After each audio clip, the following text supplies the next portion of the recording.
beberapa hari udah merah. Ini calon-calon juga nih, kembangnya nanti jatuh, ya. Ini calon satu pohon juga lumayan banyak, agak banyak nih. Mungkin satu pohon yang ini ada sekitar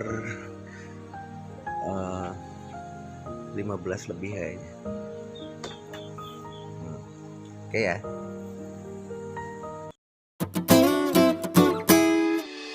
Oke teman-teman, assalamualaikum warahmatullahi wabarakatuh. Jumpa lagi dengan Kang Bohel Trader ya. Oke, seperti biasa di hari Sabtu atau Minggu saya akan kasih tips dan trik untuk menghadapi market ya. Jadi akan ada cara-cara termudah dengan akurasi yang sangat tinggi untuk bagaimana caranya menghadapi market ya. Oke, di sini ada satu momen yang sangat jarang ya. Cuman dalam artian jarang itu bukan berarti tidak ada ya, atau jarang itu bukan berarti nggak pernah terjadi. Kadang-kadang dalam satu minggu itu momen ini juga terjadi di setiap hari teman-teman ya, dalam satu minggu. Nah, jadi semakin sulit atau semakin lama momen itu terjadi, maka akurasinya akan semakin tinggi. Oke, di sini ya akan saya jelaskan bagaimana momen itu terjadi. Nah, yang paling pertama adalah di sini ya. Jadi ya gini dulu ya teman-teman ya. Seperti biasa Sabtu Minggu kalau saya buat video itu hanya kasih tips dan trik aja ya, tidak ada contoh entry. Saya kasih teori untuk nanti dipergunakan bila mana menemukan momen seperti ini, atau bisa kita tunggu momen-momen seperti itu ya. Oke, langsung aja ke pembahasannya di sini. Di sini yang pertama adalah kita lihat tren H4 ya teman-teman ya. Seperti bisa dilihat di sini teman-teman ya. Ntar saya hapusin dulu semua. Seperti bisa teman-teman lihat di sini, H4 adalah dalam keadaan uptrend. Kok disebut uptrend ya? Di sini ketika candlestick berada di atas MA50 sini, ini menunjukkan harga sedang uptrend. Nah, di sini kita hanya fokus mencari buy ya, teman-teman. Teman-teman di sini jangan mencari sell sekali-sekali ya. Kita cari aman aja, kita follow trend aja. Di sini bukan saya melarang, di sini lebih amannya kita cari buy ya. Oke, di sini akan saya coba tandain beberapa momen ya, semuanya re-entry momentum ya. Di sini akan saya coba tandain yang ini, teman-teman. Ini re-entry momentum ya. Ini re-entry momentum. Oke. Terus ini re-entry momentum juga di sini. Oke, saya coba tandain dua aja dulu. Saya coba tandain dua aja dulu ya di sini ya. Nah, terus momennya seperti apa yang tadi saya bilang? Momen itu sangat sulit, tapi begitu dapat akurasinya sangat tinggi ya. Nah, seperti biasa teman-teman ya, ketika kita menemukan momentum di H4 berarti ini berlaku multi time frame. Time frame keduanya adalah H1 ya. Nah, bila mana H1 di sini tidak terjadi ekstrim, coba kita lihat ya. Oke, di sini ya. Kalau ini udah jelas ekstrim ya teman-teman. Kita nggak membahas yang ekstrim ini. Kalau ekstrim ini udah dipastikan ke atas. Nah, cuman di sini bisa teman-teman lihat. Di sini dia di bawah dulu naik, terus di bawah lagi turun. Nah, di sini kenapa dia langsung terbang ke atas? Nah, ini ada sebabnya teman-teman ya. Nah, di sini teman-teman fokus ya. Kenapa di sini dia langsung ke atas? Kalau yang di sini dia ke bawah, ke atas, ke bawah, langsung ke atas. Nah, tapi di sini dia bakal langsung ke atas. Nah, di sini berhubungannya, rahasianya ada di time frame M30 teman-teman. Di sini kenapa dia langsung naik di sini? Karena di H1 dia tidak terjadi ekstrim. Kan seharusnya time frame keduanya ekstrim di sini. Nah, di sini ada satu ada satu kebiasaannya teman-teman ya. Ketika candlestick di sini dia langsung naik, akan terjadi sesuatu di time frame bawahnya. Kita di sini nggak usah ke time frame, jangan ke time frame M15 ya teman-teman ya. Di sini kita turun satu time frame lagi ke M30. Nah, ini rahasianya di sini teman-teman ya. Jadi rahasianya hanya di sini teman-teman. Ya. Kita lihat lagi ya, dari tadi H4 sini dia adalah uptrend ya. Uptrend, dan dipastikan juga H1 dia dalam zone zero loss buy juga ya. Nih MA50-nya dia ke atas. Di sini zone zero loss buy juga. Nah, kuncinya ada di time frame M30 teman-teman. Nah, ini. Jadi pastikan di M30 sini dia terbentuk yang namanya setup lubang ya. Sini. Ini jarang teman-teman ya. Jarang tapi pasti akan terjadi. Ini dalam 1 minggu kemarin ya. 1, 2, 3, 4, 5. Nah, 1 minggu kemarin dia terjadi 1 di sini teman-teman. Umumnya terjadi 1 di sini ya. Tapi begitu dapat dia langsung terbang ya. Nah, lalu kita entry-nya di mana? Setelah dia di sini membentuk setup lubang ya. Sudah saya jelaskan di belakang juga tentang materi setup lubang. Setup lubang itu tidak perlu turun lagi ke time frame M15 teman-teman ya. Kita di sini hanya tinggal menunggu terbentuk candlestick arah kuku, baru kita buy di sini ya. Jadi di sini kita buy di sini teman-teman ya. Ini termasuk setup untuk full margin teman-teman ya. Nanti silahkan teman-teman bisa full margin di sini ya. Ketika M30-nya terjadi setup lubang di zone zero loss H4 dan zone zero loss H1. Kita buy di sini ya. Lalu untuk take profit ya seperti biasa di sini kita hanya cukup di TP1 aja teman-teman ya, atau di TP2 lah. TP1 atau TP2. Nah, di sini kita buy di sini. Ini TP wajib, ini TP1, ini TP1 banding 1,5 dan ini 1/2. Di sini teman-teman bisa ambil take profit di sini ya, atau bahkan sampai di TP2 ya. Kalau saya biasanya sampai take profitnya di TP2. Kalau menemukan momen seperti ini, saya biasa ambil di TP2 di sini teman-teman ya. Lumayan besar kok di sini ya, sekitar 63 pip ya. Oke, karena di USD Japan Yen ini hanya ada satu momen, kita lihat lagi di atasnya USD CHF ya. Kita balik lagi ke H4, oke. Nah, di sini masuk teman-teman ya. Jadi begitu teman-teman buka market, identifikasi dulu momennya adalah dia lagi uptrend. Kenapa disebut uptrend? Di sini candlestick berada di atas MA50 sini ya. Lalu pastikan juga H1 sama teman-teman ya. H1 juga dalam keadaan uptrend ya. Nah, di sini kita lihat atau tunggu re-entry momentum teman-teman ya. Saya tandain ya di sini ya. Ini re-entry momentum ya. Saya tandain dulu re-entry momentumnya di mana saja. Ini re-entry momentum juga. Lalu ini re-entry momentum juga. Nah, mana sebentar. Ini re-entry momentum juga. Satu lagi mana, ini re-entry momentum juga di atas ini. Oke ya. Di sini ada 4 re-entry momentum ya. Oh, 5 sama yang ini teman-teman ya. Satu lagi di sini. Ini kita naikkan di sini. Oke. Dan ada satu lagi di sini. Jadi kita menunggu re-entry H4 ya. Menunggu re-entry H4 sambil kita tunggu di M30-nya terjadi setup lubang. Oke ya. Dari 1, 2, 3, 4, 5. Dari 5 re-entry ini, mana yang terjadi setup lubang di M30 teman-teman. Kita lihat ya di sini, adakah setup lubang di sini? Oke ya. Yang ini hapus. Yang ini hapus. Yang ini hapus dan yang ini jangan ya. Oke, di sini bisa teman-teman lihat ya. Ini ada setup lubang teman-teman di re-entry H4 ya. Ini biasanya di H1-nya ini tidak ekstrim teman-teman. Coba lihat ya. Nah, ya. Ketika H1-nya tidak ekstrim, maka harus membuat setup lubang di M30. Nah, seperti tadi saya bilang, ketika terjadi seperti ini adalah setup full margin teman-teman. Di sini teman-teman bisa ngambil buy di sini. Buy sepuasnya lah ya.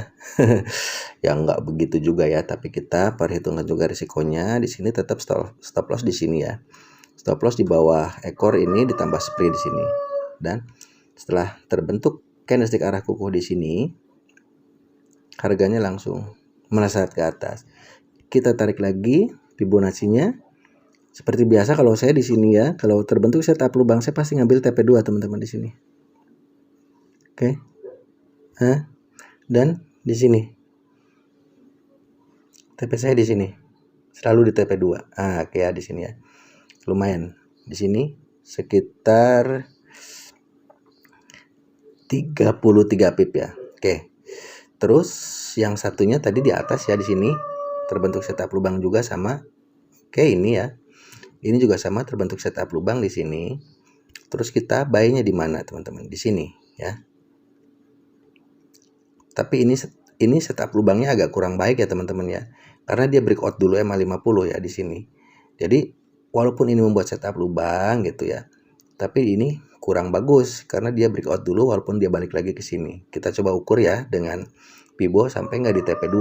Kayaknya nggak bakal sampai ini di sini. Mungkin 1:1 mungkin dapat di sini. Iya, oke teman. Ya, dia cuma sampai TP1 di sini. TP1 pun sudah lumayan ya, 31 pip. Oke, saya kasih contoh satu lagi di pair USD CAD ya. Di sini seperti biasa H4 dulu. Oke. Bisa teman-teman lihat di sini. H4 uptrend ya. Kemudian di H1 pun sama ya. Posisinya sama, H1 pun zone zero loss buy di sini. Lalu kita balik lagi H4.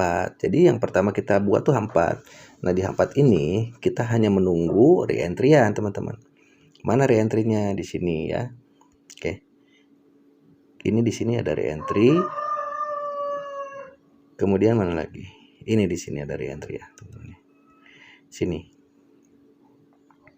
Nah, di sini kita hanya menunggu seperti tadi, teman-teman. Ada enggak ekstrim di sini? Ini kan 1 minggu ya. Satu separator ini 1 minggu karena ini H4. Di sini ada enggak yang jadi setup lubang di MA50? Di MA50 lagi. Di M30. Oke, kita lihat di sini. Oke, teman-teman ya. Ada lagi. Nah, ini setup lubangnya bagus. Kalau yang tadi kan dia breakout dulu ke bawah ya. Di sini enggak, di sini dia tertahan di MA50 membuat setup lubang ya. Kita buy di sini. Ya. Kita buy di sini. Oke. Nah, di sini kita buy di sini. Dia belum nyampe TP2 ya, teman-teman, dikit lagi. Dia ngambil order di golden ratio sini. Ya, golden ratio sini. Ambil golden ratio, entry di sini. Ya, tadi kan kita udah entry di sini di level 100 ya, di CSAK sini kita kan entry tadi ya. Kita entry di CSAK sini karena ada setup lubang, kita entry CSAK. Kemudian kalau kita di TP1 udah konsisten di TP1, insya Allah dijamin kena, teman-teman ya. Kalau misalkan kita mau agak jauh ya nanti tinggal trailing stop aja ya, atau SL-nya digeser-geser. Nah, ketika dia mau sampai ke sini, ini kurang 1 pip ya ke sini, dia turun lagi jemput order di sini di golden ratio, baru dia terbang sampai TP3.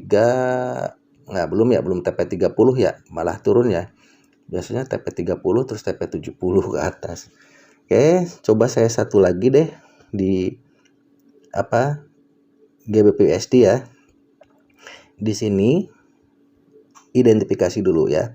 Nah, di sini ada downtrend ya, karena candlestick berada di bawah MA50. Nah, itu fungsinya MA50 di situ, teman-teman ya. Sangat memegang peranan penting di BBMA ini, MA50. Lalu coba lihat di H1 sini. Udah jelas ya, H1 juga pasti zone zero loss sell, nah, kan? Zone zero loss sell. Nah, kita ketika ada momen seperti ini, kita tunggu re-entry ya, teman-teman ya. Mau itu re-entry momentum boleh, mau itu re-entry CSAK boleh, mau itu re-entry CSA boleh. Nah, di sini saya tandain 3 ya, teman-teman ya.